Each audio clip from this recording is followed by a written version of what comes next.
really lucky in this community to have someone who does such a great job and is so entertaining and also teaches something all at the same time. So anyway, welcome aboard, Clif. Thanks, Mike. Appreciate it. Okay, so the structure, let me just grab my notes. I totally forgot to take my notes out. Okay. They're pretty short, so don't worry. So today the topic is opening revelations, and I wanted to look at a few questions. One of them was, how important is your opening prep, okay, to your chess results? And how do you do meaningful opening preparation? And then I want to discuss the understanding and the evolution of the opening over time. Okay, because a lot of times that will mirror our own understanding. If you look at beginning players, it's always ending with some big explosion and breakthrough and combination. And in the past, the chess of like Paul Morphy and Anderson, and that was the height of chess, was that kind of combative, explosive chess. Okay, and now we have chess that's at such a level, it's more like two martial artists that are fainting, and there's things that normal humans don't even see that create the whole story behind the scenes, that it's harder for us to appreciate until we get much, much stronger. Okay, so when I'm looking, let's say, at an opening, if you start how it evolved, you'll actually see how a lower rated player perceives it usually to a more sophisticated, higher rated player of greater strategic understanding anyway. So, in any case, since I just did that, I want to talk about how we actually look at these positions. Like, for instance, I know, for instance, Matt, he's a great expert on French defense. Now, he didn't develop that expertise by going through the Encyclopedia of Chess openings and go E4, E6, D4, D5, and just looking at a book line. He had to look at games, he had to play the position, he had to study the structures that evolved, okay? And then your understanding develops. And in fact, in places where they're more, chess-oriented, let's say in Russia, there was a grandmaster, his name is Daniel Dubov. He was talking with grandmaster, I think he's from Italy, Peter Luigi. Okay, he does a lot of things on modern chess, a lot of courses. He's very published. And he said he had been discussing opening preparation with Daniel Dubov, who's a very accomplished Russian GM, worked with Carlsen on his team when he was defending the world championship and things like that. And Daniel Dubov says, you European GMs, you guys learn opening moves. In Russia, we study opening positions. Okay, it's a completely different approach. They go through understanding and then come back to try to find the moves that go with that understanding. They're not just memorizing a bunch of moves. Okay, so when you're so let's take, for instance, an example of what I'm saying. Okay, I'm sure a lot of people are familiar with the Queen's Gambit. Okay, in the Queen's Gambit, this is declined. Okay, white plays knight to c3. Now, a major continuation goes like this: exchange, and bishop g5. Okay. Now, in the structure, what you see in many cases, okay, is black will play c6, and white will play e3. Okay. And this resulting pawn structure is called the Carlsbad structure. Okay. Now, if we look at this from a pawn structure standpoint, there's certain positions that are tabia, that have been explored and people played it over and over again, and there's certain themes. Now, for this structure here, white has a ready-made theme of advancing these two queenside pawns to run them into the 4 pawns that black has to just try to induce some kind of weakening, okay? And it's on a side of the board where you can see white has more space and mobility. Black has more space and mobility on the king side. Okay, so black's attacks are going to be faster on the king side, white's attacks are going to be faster on the queen side. By sending those pawns, okay, in the structure, that's going to allow white to create play on the queen side. Now, we might say, oh geez, well, that's going to help us in the queen's gambit declined, but how, you know, that's not a big deal, is it? Okay, but in a way it is, because let's say, for instance, we're not a d4 player, we're an e4 player, okay, and our opponent is playing c5, and we're playing the most common moves known to man, you know, in the Sicilian. This is the Sicilian of Bobby Fischer, Gary Kasparov, the Nyador. Okay, in these positions, some mouse is not cooperating. Okay, so let's say we got this here, here, something like this. Okay, I'm just, if we look at this pawn skeleton, it's different than the other position. But if we compare it with the plan that white utilized in that position, in the that's the Carlsbad pawn structure, in the Sicilian pawn structure, black actually has a very similar motive. No, Mike, do you see what I'm hinting at or not? Okay, go ahead, go out on a limb. Just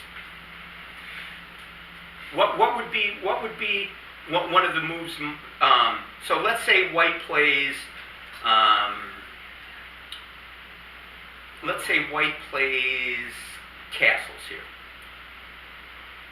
Okay, and let's just do a few more moves. Sorry, I want it to be correct here.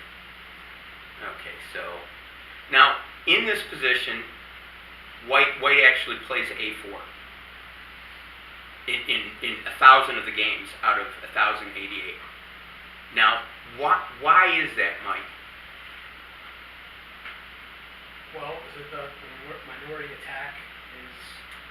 Right, is b5. If white, let's say, had played something like f3, okay, black would have the chance of either playing d5, which in this position would probably, but let's say that wasn't available. If white had that, you know, blocked off in some way, black would have the ability to go for this minority attack and advance these two against the 3 to try to create weaknesses. And that's why, in this position, that white chooses to stop that possibility with a4, because of the fact he doesn't want to face that minority attack. Okay, so it's a totally different position, but the theme of the minority attack is applicable in both cases. Right? So we can learn a lot, okay, from, you know, various openings, and we can, you know, frame those in the structures of other openings too. So in the case of the Carlsbad structure, it's very common for white to play like this. In fact, just last weekend, or 2 weekends ago, I think you guys saw this position.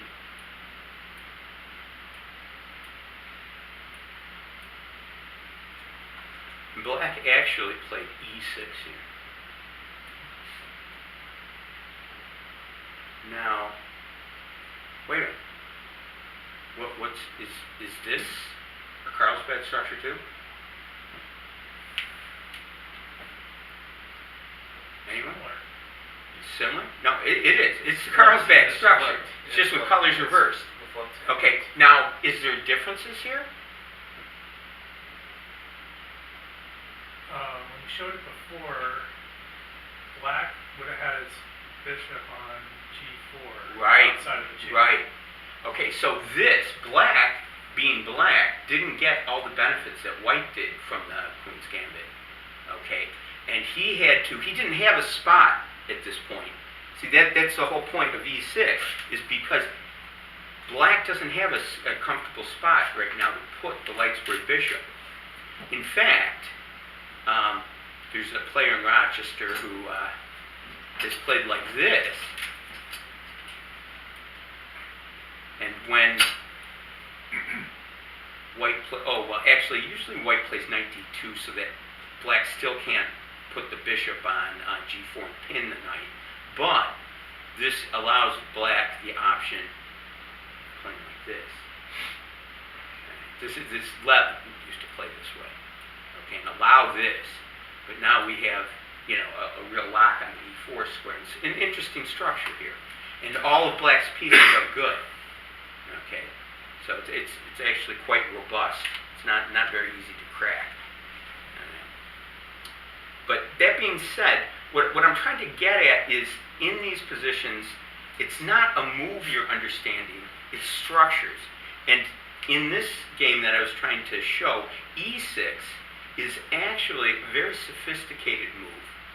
And it goes back to theories from the Queen's Gambit declined position, where you're kind of applying a similar idea that isn't as common as the minority attack, which is probably the most common, but it's still a very common plan in the position. Okay, so let's say we just went bishop 7, e3, c6, queen c2, bishop d3, castles. Okay, and now you'll note knight ge2 is more popular slightly than knight f3. Does anybody have an idea why that might be the case? Why would white be more happy about putting their knight on e2 where it's redundant with the other knight? Redundant means like the knights hit the same squares. The advancing square of the one knight is and there's the retreating square. They bump into each other. They're occupying the same set. In general, that's something we try to avoid in chess. But here, there's a reason why white is taking on that situation. Could anybody venture to guess why, instead of just playing it to knight to f3, where it's going to help control e5 and prepare the castle and all that, he's going here? Why? What would be the purpose? Okay, well, so that move does a couple of things. It doesn't restrict the f pawn. That's it. You nailed it. Okay. It doesn't restrict the f pawn. Okay, and that gives white the flexibility to start a central pawn mass with f3 and e4 eventually. Okay, he can't rush to do that because he has to make sure d4 is securely taken care of and things like that. And in some cases, white will even go for castle and queenside and play a crazy f3, g4, h4, send the kitchen sink at black. That's playable. But Kasparov used to castle kingside and slowly build up in the center with f3 and e4, and that central pawn roller, and threatening e5 and displacing black's kingside defender. Now, am I going a little quick there? Or people are understanding the idea of the central pawn roll? Because I can maybe demonstrate it a little better, let's say. So let's say we go castles, knight f8, f3, we're already starting to bishop e6, rook on a to d1. Now, that's reinforcing the square d4, which is going to allow white to play e4 without worrying about d4 being vulnerable to attack. See, because if, for instance, these pawns on e4 and d4 become weak, that's going to be a problem. If they get advanced and blockaded quickly, that could be a problem. If they're dynamic and they can rush forward and displace black pieces, black's going to get steamrolled, which is what Kasparov did to a lot of his opponents. For the sake of, let's see, I was hoping with the, well, Ivanchuk's a pretty good guy to look at too. Let's just take a look at Ivanchuk's game.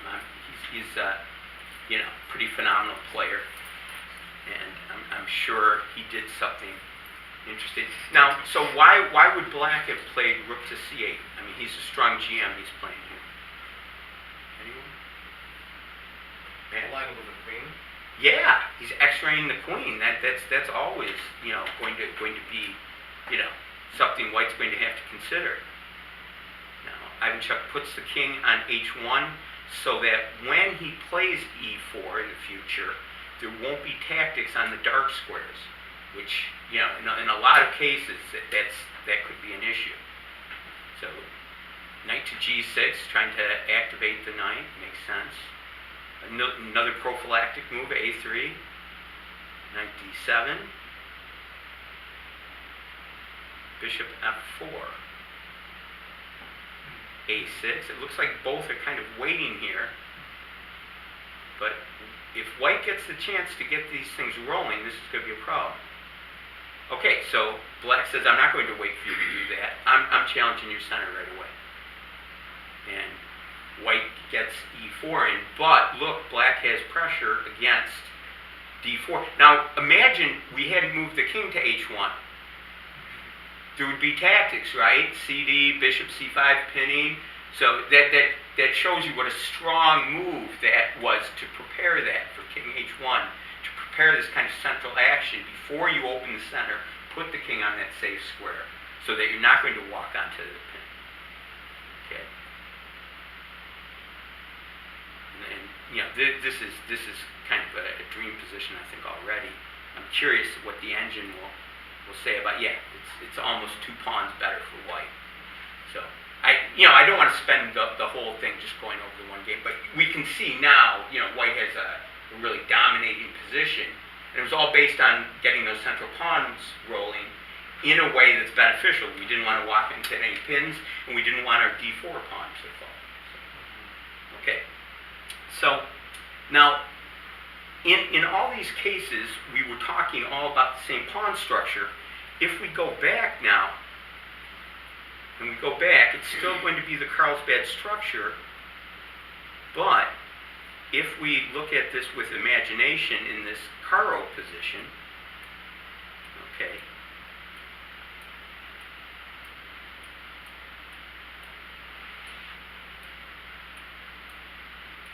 this is actually a very common position. Black can play this move that appears passive, but it's actually very solid. Okay. Now, in this position, unlike the other position, White can try to deaden some of Black's play by playing bishop F4. But that being said, if Black just plays bishop F4, it's going to be very hard to say White has much of an advantage, because we've exchanged off some pieces. We've got a strong grip in the center. We're getting castle. Everything is working out. We're not under extreme duress. In fact, if we solve the problem with light squared bishop, we may end up to be better, because we actually have an extra pawn in the center. But we do have that challenge, so we're not better yet. We're very close to equalizing. It's not so there's nothing. Even though E6 had the appearance of being passive, it wasn't that passive. And if, for instance, White doesn't play a move, like let's say White plays a very common move, 39 players played out of the 90 played knight F3, okay, then we're going to play bishop D6. And where do you guys think our knight is going to go from G7? E7. Okay, and then we're going to, you know, put the bishop on D7, we're going to castle, and where's our F-pawn going to go? So, like if we hit, okay, so let's say, bishop D6, let's say castles, knight G7, Let's say white plays rook e1. Okay. Castles. Let's say, okay, so, and what's our move for black here? To learn to last time, F6. F6, exactly. It's the same plan because the structure's the same. Okay? We're planning to eventually be able to expand with e5, and we're going to really discombobulate the black pieces because we're going to be threatening e4 very seriously. So what we need to do is take prophylaxis against our d pawn being weak and prepare to play e5. And it's going to be a wonderful position for black, where all three results will be possible. Very dynamic. Okay, so it's funny because if you understand the structure, you can appreciate e6 is not ideal. We'd love to have the bishop outside, but it's not the end of the world. And we're still going to really test our opponent and see how we can handle this. So, okay, now let's go back to. Now, quick thing, because we have a smaller group here, I wanted to survey how many of you play double king pawn? Does anybody know what double king pawn is? Okay, e4, e5. Like it would be, For okay, black or white? doesn't matter, either side, I played it for both. for both sides. Okay, Play for white. okay. So we've got a couple.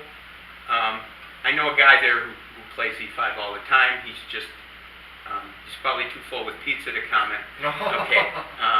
So we'll look at some double king pawn now that we've got a couple others too. So, okay. So let's take a look at e5 because this is actually one of the most interesting innovations that I'm going to cover tonight. Okay, yes, I like this chapter. Okay, so when you're playing the black side against a player who's playing the Italian move order with bishop c4, okay, you have a challenge to equalize and make things interesting, okay? And even the strongest players struggle with this and are sometimes just humbled, okay? Where they don't manage to either, they get caught in, let's say, a repetition or forced no draw or just positions, it's a trick and they fall for it, okay?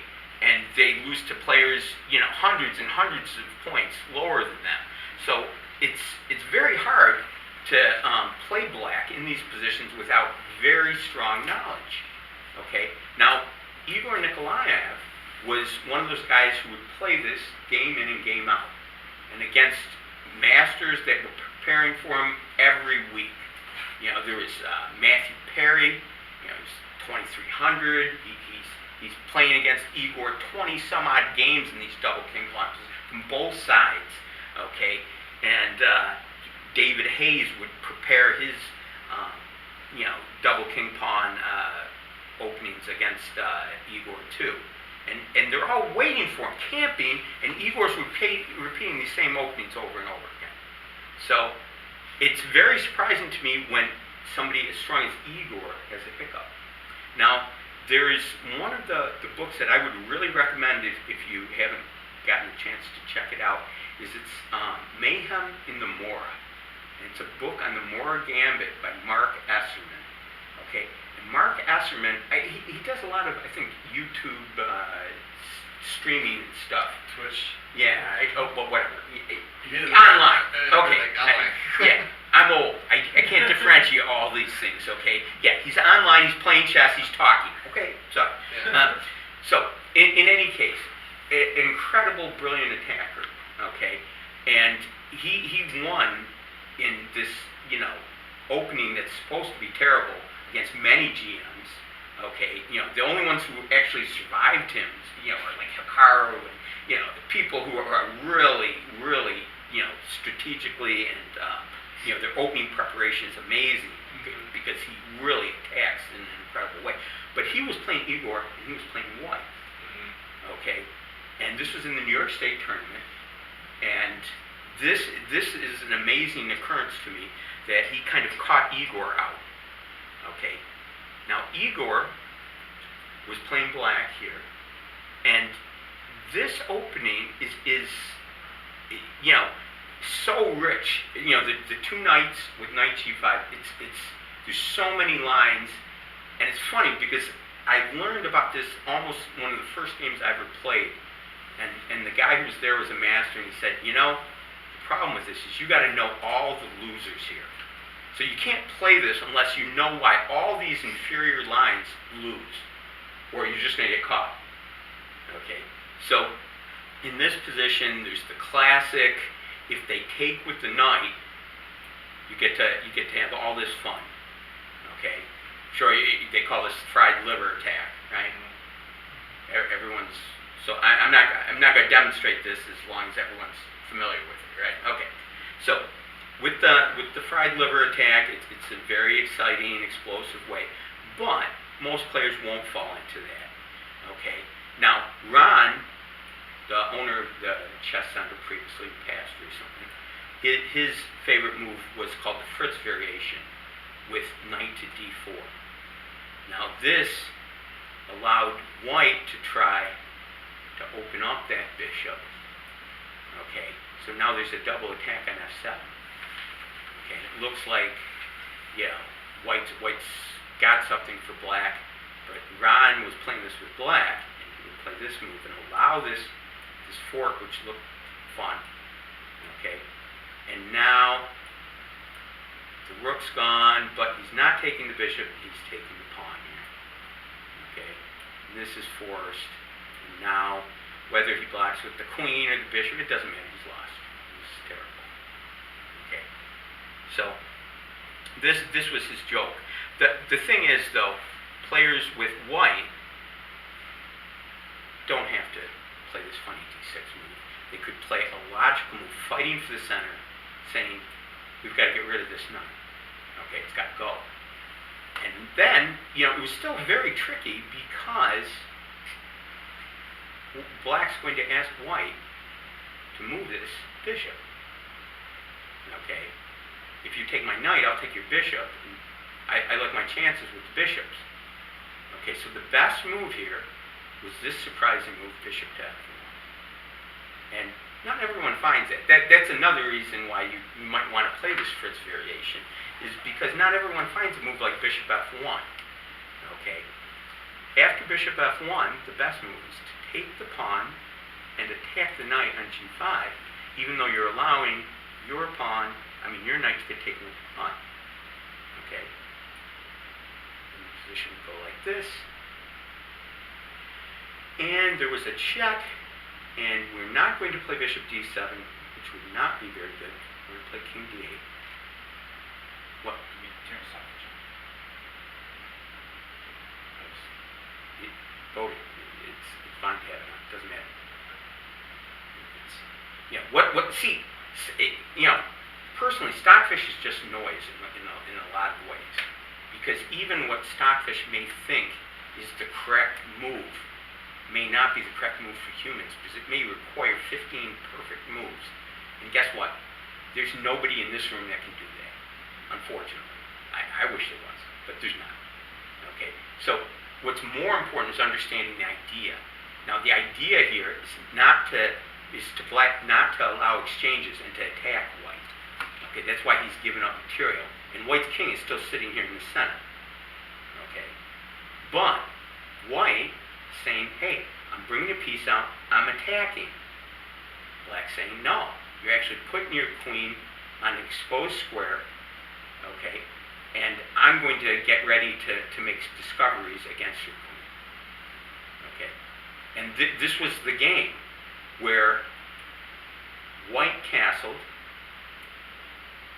and Igor made an unlikely slip that Igor doesn't usually make.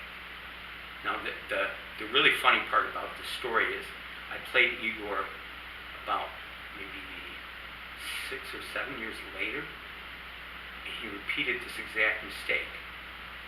But I'd only studied the improved ways to play it, knowing that he's not going to repeat the mistake, and I lost the game anyway. But in any case, so what he should have played here is rook b8, guarding the bishop, which is going to, and the line would look like this. It's very close to equal, but it's so messy that, okay, you see this knight e3 move is kind of phenomenal. White has to stay in touch with g2, and then we exchange, and you got to take the knight, not the bishop.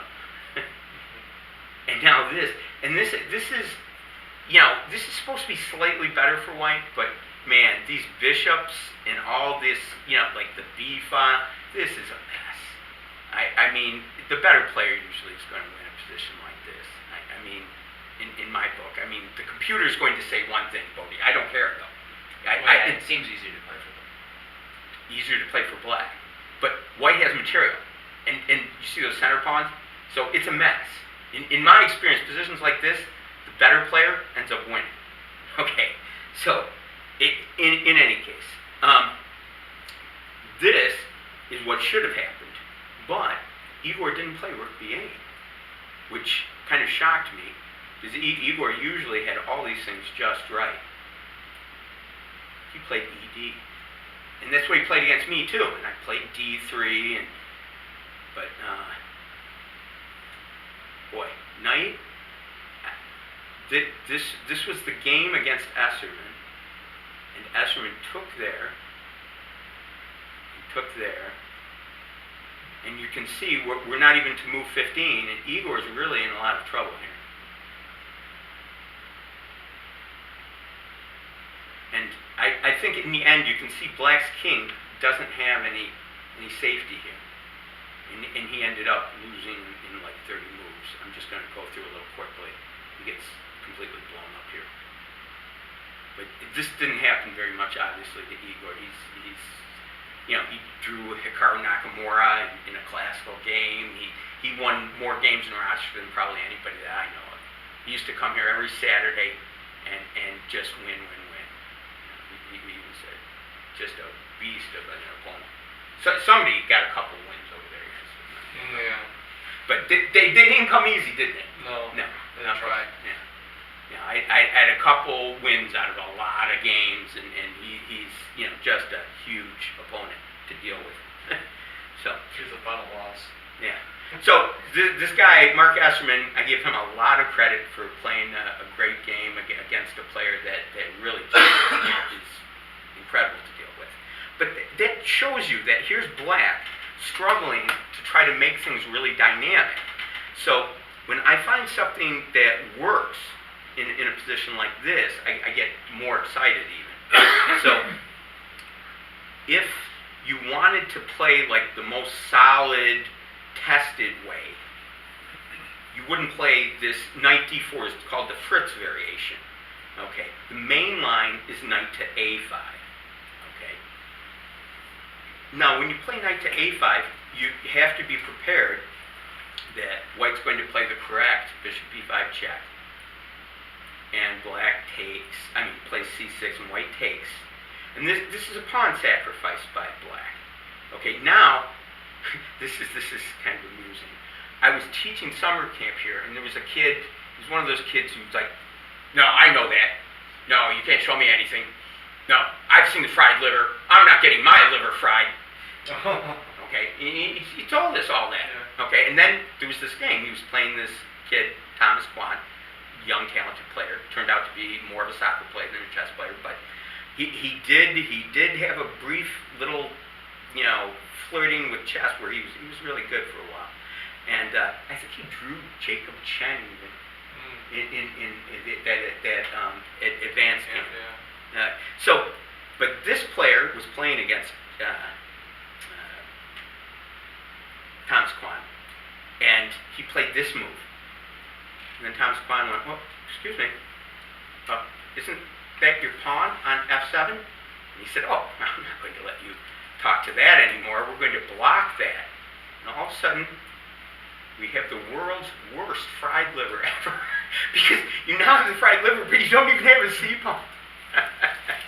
So So, I mean, this is just obscenely terrible. You know, it's not just like half a piece terrible. This is like a full piece, like you're just busted. So he did not get his liver fried. He got double liver fried. Hey, Cliff. Yeah. Oh, I'm sorry.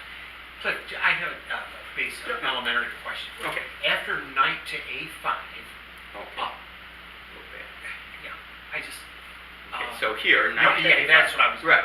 Yeah. How is the move bishop to b3? Is that any good? Okay, so if you play bishop to b3, first off, this, in the Italian game, this light squared bishop, I like to call it the golden bishop. Because it's the one that makes the magic, all the crushing shots on f7 and things like that. It's a hugely important piece. Okay. And you're allowing a knight on a5. If you could find a worse square for a knight, I don't know what it would be on. Well, maybe you could get it on a8 if you tried. But a5 stinks a lot. Okay. And we're going to allow it to exchange for our bishop. That's almost the end that I need to look at. Right, That it's I got you. probably not ideal. I got you. Okay. So, no, but no, it's a good question. Why not just hold the tension in your mind? The thing is, too, you're actually still hanging that d pawn, too. Oh, right. So, I see. Thank you. okay. In any case, so the main line would be like this, and we should capture with the b pawn. Now, an amusing thing here is that there's two. In the past, in the old days, they used to play bishop to e2, but it's not very respected these days. I mean, just the concept of, you know, after f3, we're going to be able to hit the knight again with e4, right? We would play like this, and white's kind of on the defensive, actually. And if we play the knight back to h3, after we play, well, the computer, Stockfish is saying take it. I'm not taking that knight there. I might just play a move like g5 here and ask you how soon is that knight going to come back into the game. I'm ready to play bishop g7, castles, etc. I think I'm having a very nice day as black. I'm not a fan of said knight. Right. And if I ever do want to take it, I can. You know, let him play some move that makes it even better for me to take it. And then, oh, maybe he makes room to try to escape to f2. Then I'll take it. Okay. But in any case, yeah, I'm not a big believer in the bishop e2 line. So there's two lines played now. Wesley So recommends bishop d3. Okay, and this is very complex, and there's a lot of theory. The main move, you know, your solid player like Ken McBride plays this in the second knight d5. Okay, and it's not easy for white to manage.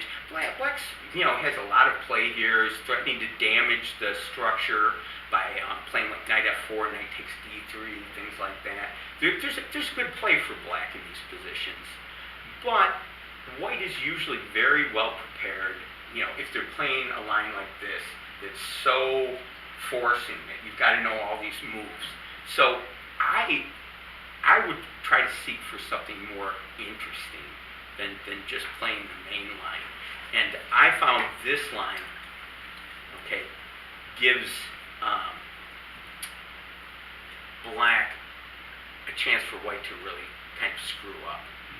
Okay, and you can kind of see it here, right? These are only games, these are master database games, and the biggest move is knight to e4.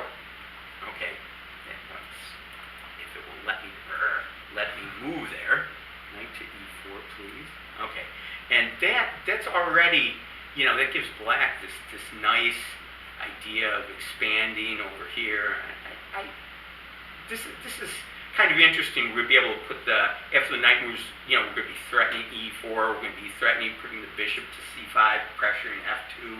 I mean, there's a lot of interesting things going on here. It's very easy for white to go wrong.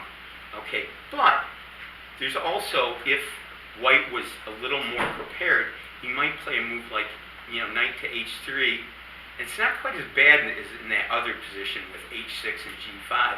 The knight may actually find a way out sooner, and white is up a pawn, and I don't find it quite as exciting for me.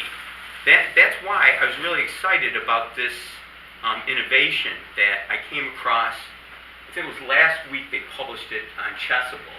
There was, I'm pretty sure there are two Indian coaches, which, that doesn't narrow it down too much these days. There's like, 100 Indians that are all over 2,700. I mean, there's all their coaches and everything. So, I mean, they're having a chess explosion there.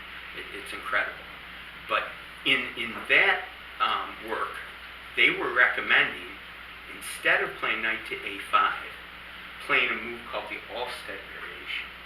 Now, I've always thought this was really a cool way to play because, in my mind, I'm very likely to get that Fritz position that I showed you before, but it gives white so many ways to get weirded out and do something silly. For instance, if you looked at the Lead Chess database, you have 12,000, almost 13,000 players out of the 39,000 are playing bishop takes b5. And I really like black's game after queen takes, the bishop's under attack, g2 is hanging. Black really gets a very interesting game here, I think. I think it's a lot of fun to play as black. That being said, if white plays the correct move, okay, he's going to put his bishop on f1, and we're not just going to play knight d4 because then we would just transpose to the Fritz variation. We're actually going to capture on d5. Okay. Now, this is the variation that they are, interested in their innovation. This is one of the innovations for tonight, is this idea of playing the bishop to b7. Okay. And white is trying to attack here.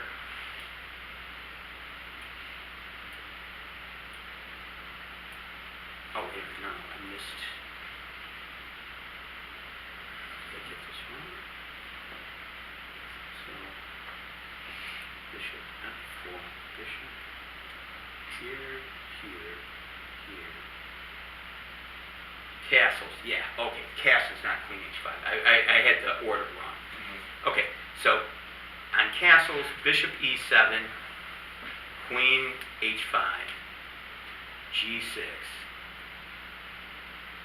and now black's going to play queen d7, rook e1, a6, has to force the bishop to back up, and now guards f7, getting ready to just castle queenside here.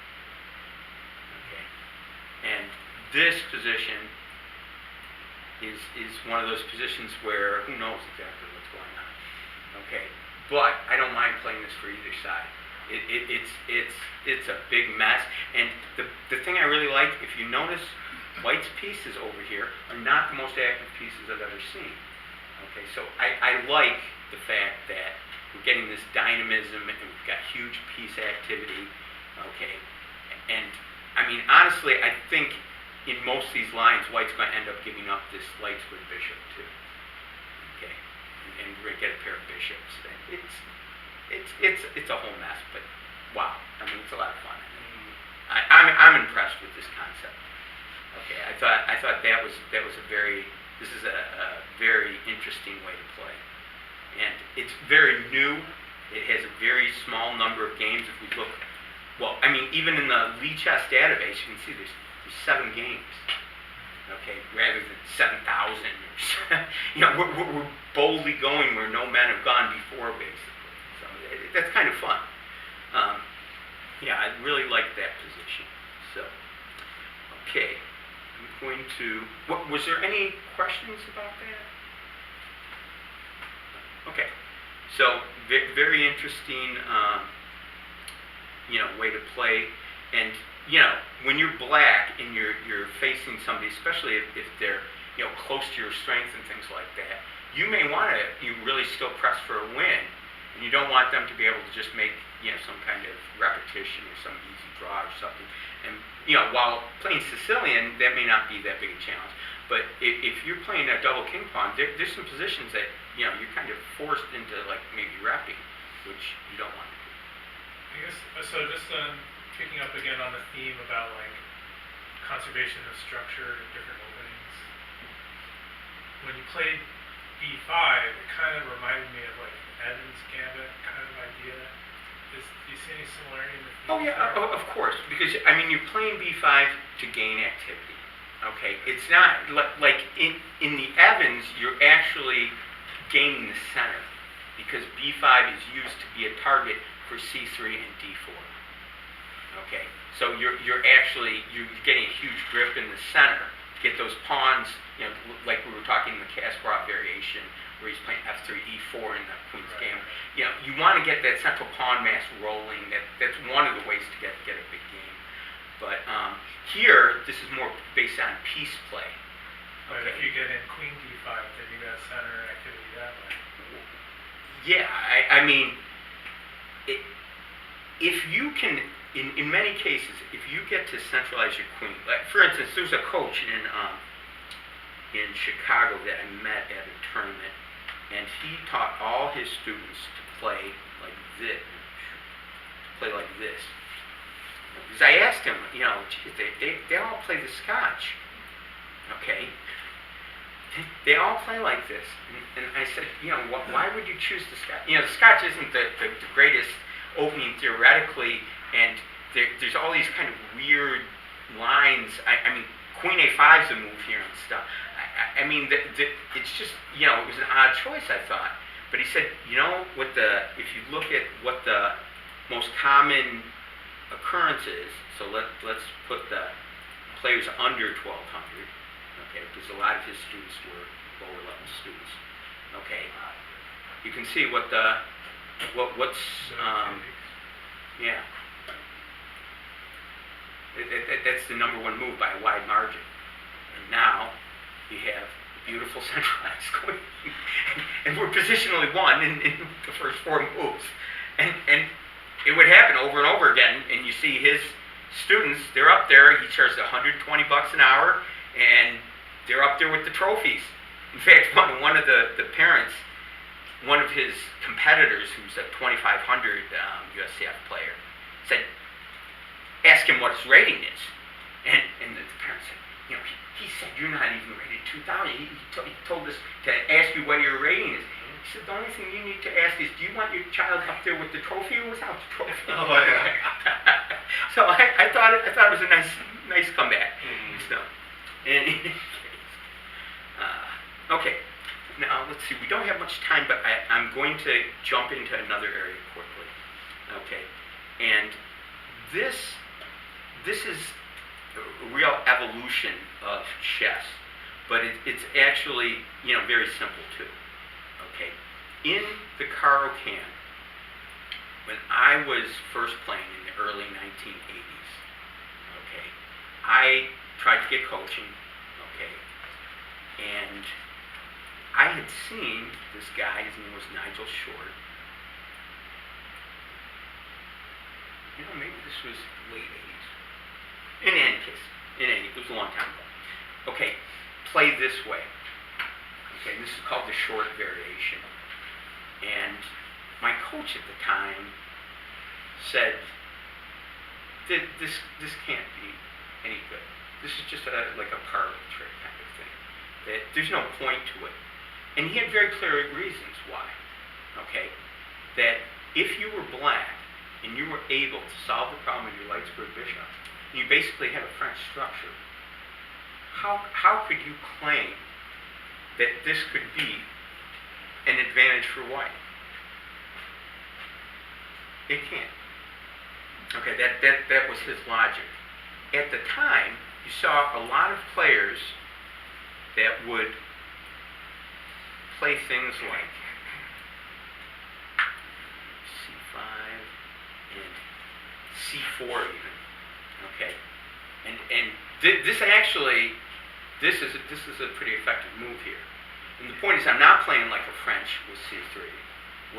I'm blowing the whole center open, and where's my king? It's castle. your king's still in the center. Okay, so there was some differences, but there were ways that Black could avoid these kind of issues. He didn't have to be so cooperative as to, just throw c5 at him right away. Okay, and what if he, for instance, just developed his knight, for instance, to e7 here? Okay. Now a move like c4 doesn't really have any point, because we're going to take it and we're gaining the d5 square, things like that, and it doesn't look particularly impressive. The problem here, though, is, can anybody see the problem that's going to make it inferior to French? Why this isn't just a great French for Black? Well, now the ethnic bishop is unhappy. Well, okay, so yes, there was always this issue. Now, we still sometimes have this issue in the French, advanced French and things like that. There's too many pieces for the square e7. Okay? Here, though, we've got a bishop out where the knight might come to on f5 in a lot of Frenches. Okay, so that's kind of a little awkward. But there's more to it than that. Okay, if, for instance, white has an unopposed light square bishop, that might be a problem.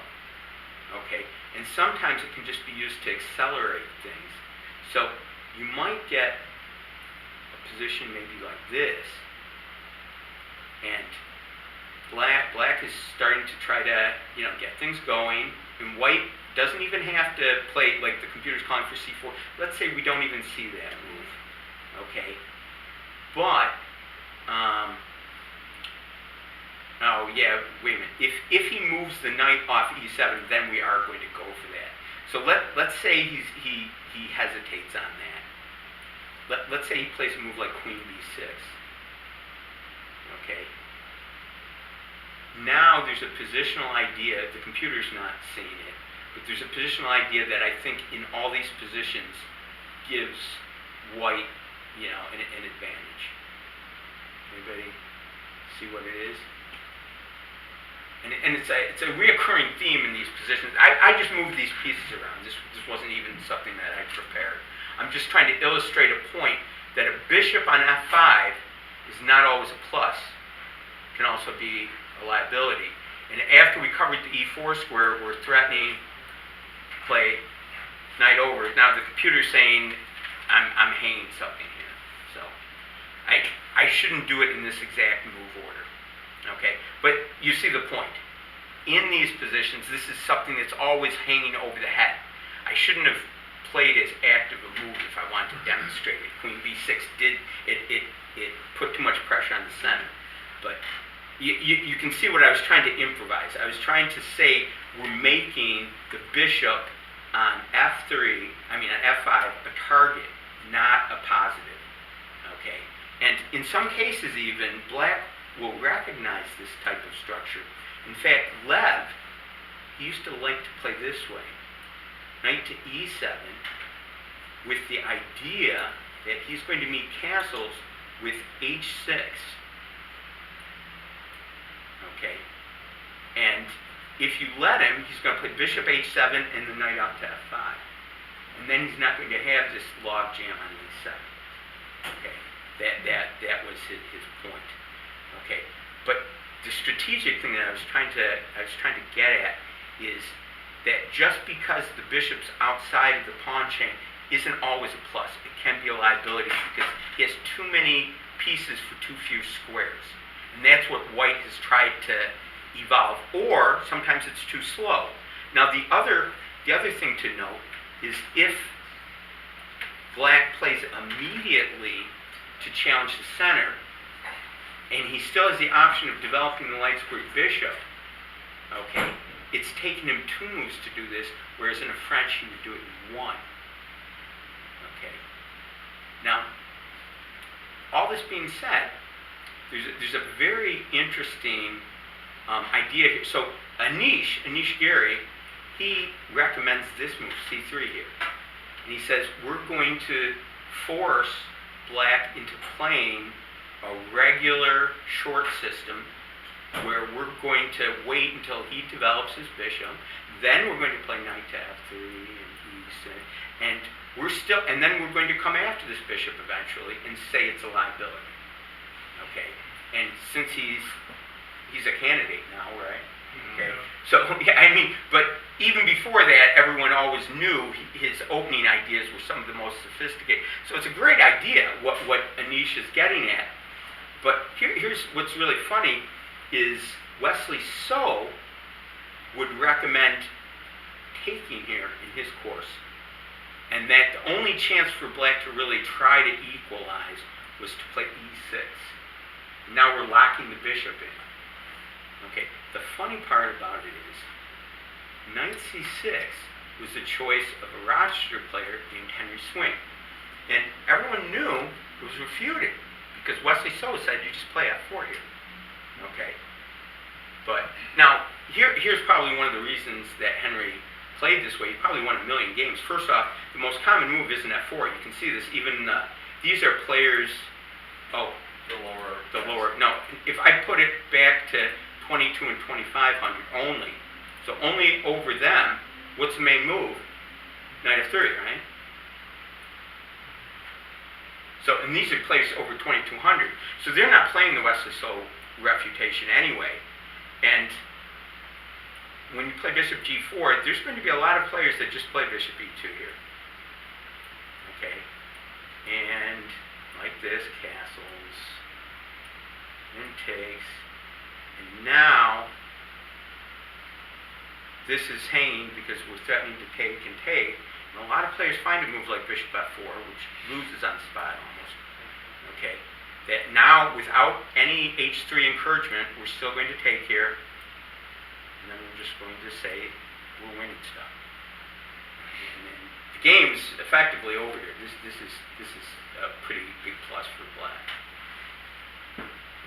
I don't see white recovering from this. This is like a central pawn or a rook. I mean, no, this is really bad. So it's not a little bad. That being said, okay, so let's say white was fully briefed and knew this was the refutation to this whole concept. It may not be that refuted. Okay, is the point that this is the work of I.M. who did a course on the Kharroubi, and he says, yeah, I know Wesley says this is refuted, but I'm going to recommend this. Just play it this way, because nobody's going to play it well enough to get any advantage, and you saw well over 50% are just giving you the game almost. You're going to get bishop g4 in one go, you're going to play e6, you're going to pick up the c-pawn, everything's working in your way. Why not risk this when it's not a big deal? So the most common move here would be knight to f3. Okay, and this is a game. This is a game between a couple of good players, I think, if I remember correctly. Okay, and these moves are all very logical, but I mean, even the computer is only claiming a 0.3 edge. I mean, Wesley, I don't think this is refuted. I think we're fine here. All right, so yeah, it's just not that much of a tragedy as it appeared to be originally. So I thought this idea of playing knight c6, even though it was previously thought to be a terrible idea, okay, it's not as bad. So maybe Henry knew something we didn't know. Mm-hmm. Yeah, so Henry, if you give up Fortnite and come back to playing chess, you can still play that line that, in any case. Anybody have any questions? I think we're getting near wrapping up. Yeah, when you started, you said there was some advice about when you should study openings. I'm just curious. I've heard different advice from different people. I'm just curious what your advice is. Okay, so I hope what I've been able to show is, I mean, like you take like a guy like Ivan Nikolaev. Here's a guy who's not just studied openings, he's lived them. I mean, he's played them against the best players. He's looked at books and computers, and and he was still able to get something wrong in the very early stages of one of his, most common openings that he's played, dozens and dozens of times. And even then, he probably could have saved the game, okay? If maybe, he was really playing at his, top level, and he wasn't playing against an incredible, gifted attacker who had an attack. Okay, so it was like a whole, and these are guys that are over 2,400 USCF, which, most of the guys in this room, we really don't have to worry about too many of those guys. Well, or we don't really worry about them because they're going to beat the crap out of us anyway. I don't mean to be negative, guys, but, but when you take it up to that level, and, even errors can be, pretty large and not dictate the whole course of the game. You see what I'm saying? There's limitations. I just want to, I always want to advocate trying understanding. Like when we were looking at the various plans, for instance, in that Carlsbad structure, where we can go for a minority attack, we can go for the central pawn mass, to try to move those forward. We can do that as a kingside castle, and we can do it as a queenside castle. There's ideas which to me are much more important than, I know that move on move 13 or 14. You want to be more aware of what the ideas are in the position, because I think that will guide you to consistently find better moves and better ideas, rather than trying to, For instance, if you were unaware of the concept minority attack, and here you're white and you're trying to win the game, with peace play on the king side, when everything the position was telling you, I should be attacking with minority attack on the queen side because of the nature of the structure. There's always going to be trade-offs and things like that. So I would seek, kind of as Dubov said, not to study moves and variations, but understand positions. So, look, in fact, I had a whole section I didn't even get to, but kind of illustrate the point. Another big structure is the Nimzo Indian, right? So it's an extremely important dynamic structure in chess, okay? And, the classic Nimzo Indian pawn structure looks like this, okay? And there's various themes that can be played where, black tries to blockade the white pawn structure with c5 and d6 and e5, set up like a Ubner variation, or he can play for the attack with b6 and bishop to a6, knight to c6 to a5 to target the c pawn, and then fix it with c5 and things. There's a lot of standard ploys in these structures, okay? And you might go, that's just in the Nimzo, but there's other positions where you can get almost the same thing, from a multitude of move orders.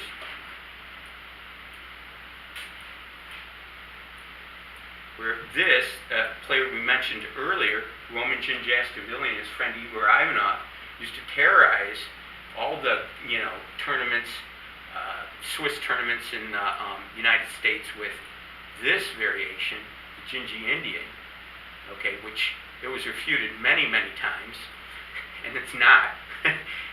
They play f5 here, and originally people were trying to blow it off the board with h4, and then people kind of settled on theory being to play like this and offer this pawn, which is extremely poisonous. Okay, black cannot take this pawn, black just dies. Okay, but if black plays a move like this, now if white grabs a pawn, which a lot of people do, you can see this, f takes e4 is a very large move. You might have missed something here. Black's already better. There's a little Czechoslovakian thing here that he's not going to be happy with. Okay, so chess is very dynamic, and finding structures that you understand, that you're going to find the themes and the moves in, and your opponent's going to be less comfortable. There's an artistry to it. You know what I mean? But I would say when you're preparing, look over whole games, study ideas. Don't be as concerned with rote memory. You know, a lot of books nowadays they're just dumps of lines, and they don't mean anything to the average person. Okay, what you want to do is gain understanding of what the themes are in the position. Okay, in fact, in this position, this is very telling. I think that what's good for one person isn't good for the other. If you look in the Elite Chess database here, and you look at players under 1,200, and you look at this position scores incredibly for white. See, this 52%. It's awesome. Okay, but if we look at this at only over 2,200, suddenly this position sucks for white, and black wins 51% of the time. Why is white playing this evening? So what's right for the guys 1,200 and under don't mean anything to masters and above. So it's all kind of relative. You have to kind of feel yourself. Are you understanding what's going on? You know, are you feeling in control? And a lot of it's confidence too. If you feel you're doing well, you're more likely to do well. If you go, oh, he's going to beat me, you're going to beat him. Now, is there another question? Oh, raising my hand. So coming back to the fry lever attack, do you know any notable, let's say, GMs or world champions that played that for the side that we can look for examples that we can glean on and learn and understand it truly? Well, here's the thing, Matt. Yeah. Magnus Carlsen played the black side, Mm-hmm. okay, and was negative 2 point something against what's his name? There's a whole family of Danish. Is it Jan something? I can't remember his name. I should, but I mean he's 2,700 and he got the best of Magnus in that. Yeah. And he can't play with Magnus. I think Magnus still escaped to the position, but it didn't have anything to do with the position. Mm-hmm. Magnus has escaped Exactly. his abilities, right? But I saw a game where Shira played the white side. No, Shira was playing the black side of the.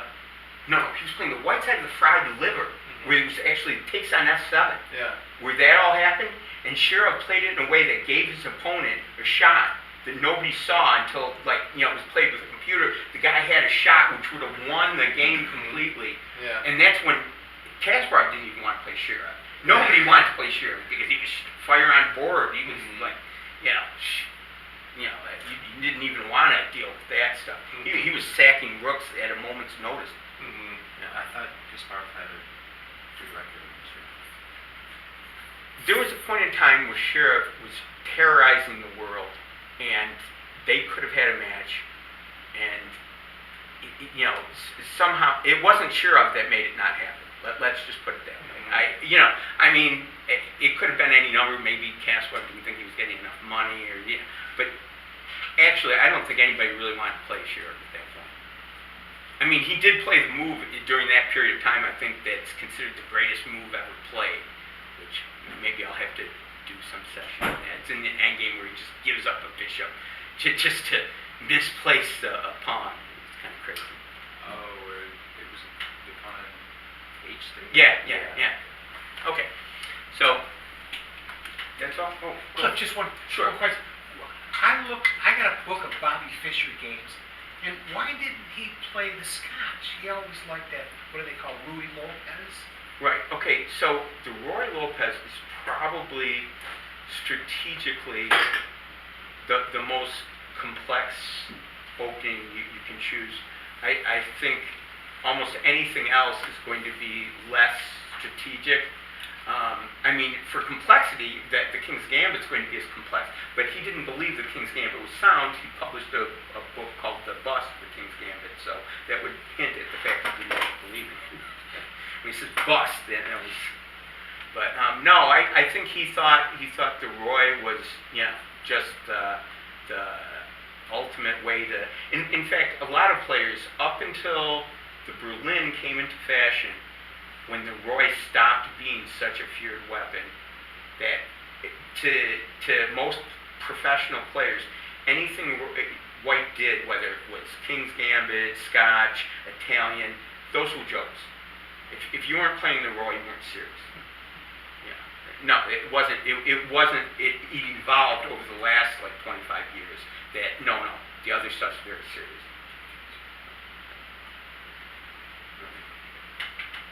All right.